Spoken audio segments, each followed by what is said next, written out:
All right, let's talk about episode 2 of Slasher, not Stalker, okay? I fucked up in the first one and said Stalker. I had a few people call me out on it. Kira, you were first. I'll give you the credit. I'm not sure what the hell I was thinking there. I wrote it down on my notes. I wrote it on here. I said it.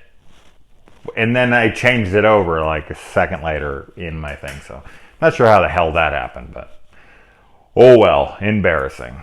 Fuck up on YouTube, and man, they will call you out on it. But I'm glad you did.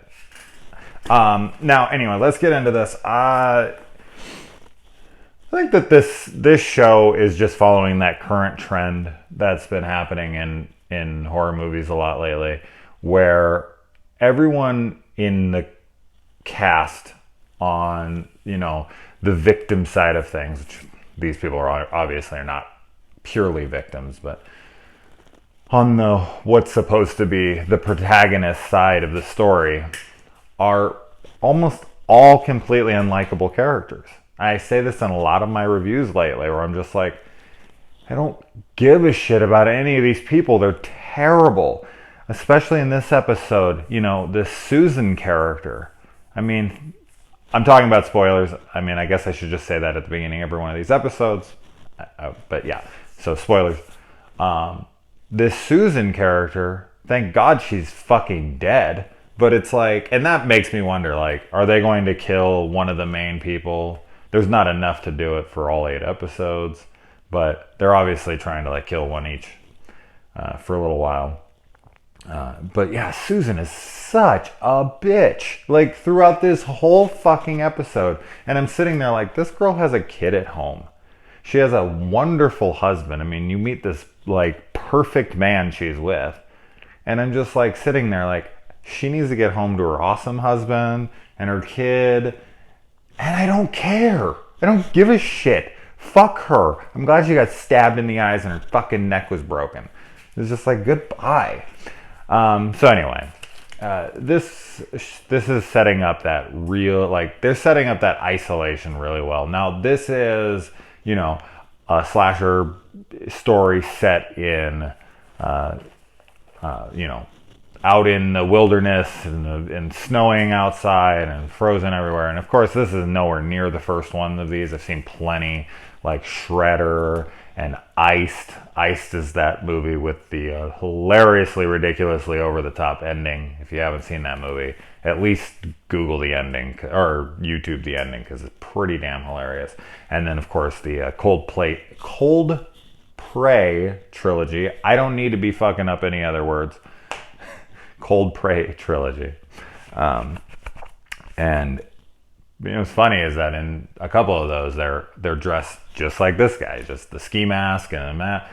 I guess that's the easy costume to go for in these settings.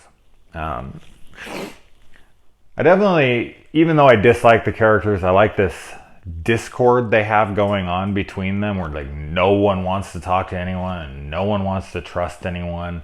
And that goes for both sides. I mean, right now we have them, secluded to 2 different households. They actually fucked themselves out of even dealing with the yoga people at all at this point. And they have, like, sectioned and cordoned off, like, an area for them and an area for him, which is a good setup for the fact that no one can keep an eye on the other party to see who's doing the killing. So that gives us, the audience, that kind of,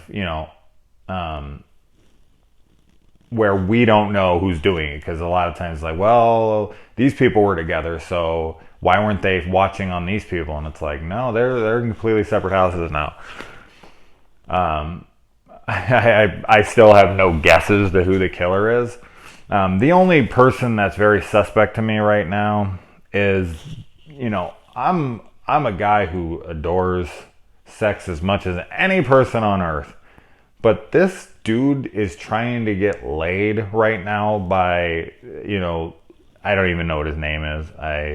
The guy who's like, breathe with me. He's like putting his hand on her chest. And I'm sitting there like, are you trying to, like, have sex right now? Like, people were murdered and you may be next, and all you can think about is getting laid. I mean, I guess that's a good way to go. You think you're going to die, but it's just, I don't think it's realistic.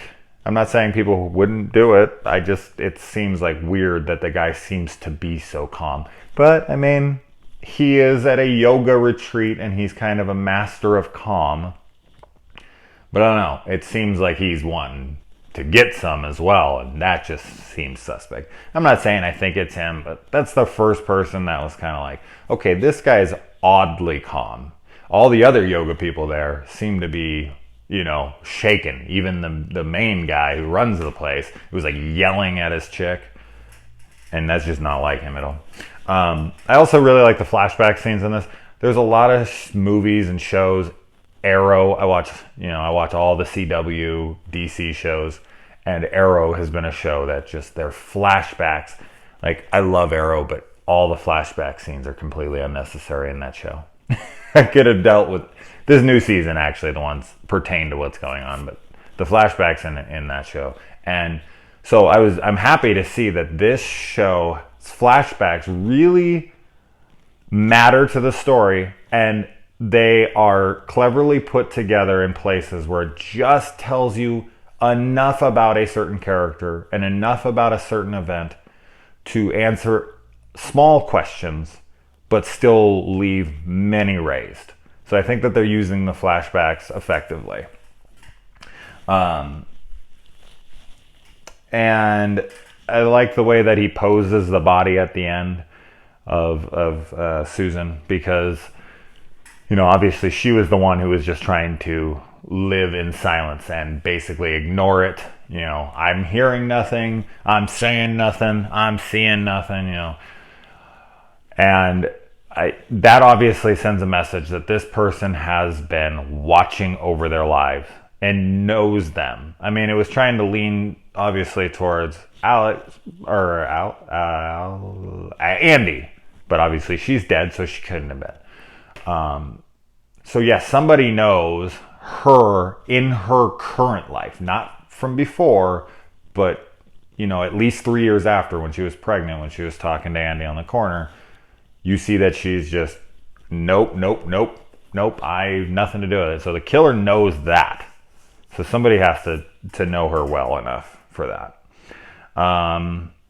And I think I talked about everything here. Yeah. Oh, the intestine snowman in the beginning. That was pretty cool. I'm always going to point out all the gore and the kills because I like it. That was a good one. So anyway, I'm going in to watch episode 3 now.